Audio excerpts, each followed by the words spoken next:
তালের পিঠে তো অনেক খাওয়া হলো, এবার চলো তোমাদের সঙ্গে শেয়ার করি তালের লুচি রেসিপি।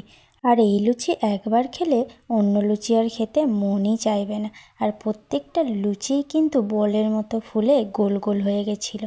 তো চলো বানানো যাক। আমি নিয়েছি বেশ কিছুটা ময়দা, তার মধ্যে দিলাম সামান্য পরিমাণ লবণ আর সাদা তেল।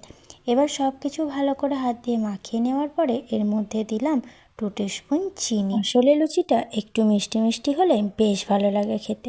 এবার এর মধ্যে দিয়ে দিলাম তালের ফাল। এবার সব কিছু ভালো করে মাখিয়ে নেওয়ার পর সামান্য একটু জল লেগেছিল আমার। যদি তালের পাল বেশি থাকে তাহলে কিন্তু জল দেওয়ারও প্রয়োজন নেই। দেন সব কিছুকে ভালো করে আমি এইভাবে মাখিয়ে নিলাম।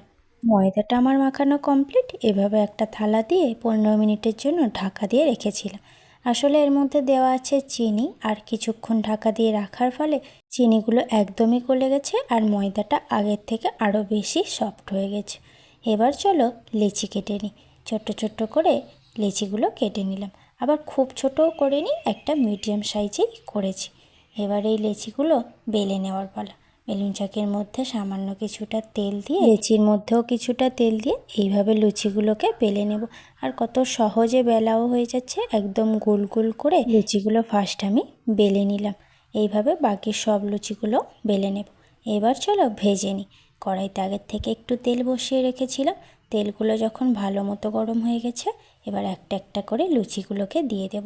কত সুন্দর ফুলেছে তোমরা দেখেই বুঝতে পারছো। একটা বা দুটো লুচি নয়, প্রত্যেকটা লুচিই কিন্তু আমার ফুলে গোল হয়ে গেছিলো। একটু লাল লাল করে লুচিগুলো ভেজে তেল ঝরিয়ে তুলে নিলাম। এইভাবে প্রত্যেকটা লুচিও ভেজে নেব। আর অবশ্যই এই রেসিপিটা বাড়িতে একবার ট্রাই করো। আর কেমন লাগলো আজকের রেসিপিটা সেটা কিন্তু কমেন্টে জানাতে ভুলো না। এই ছিল আজকের রেসিপি। আজ তবে আসি, দেখা হচ্ছে নতুন একটা রেসিপি নিয়ে। Bye bye.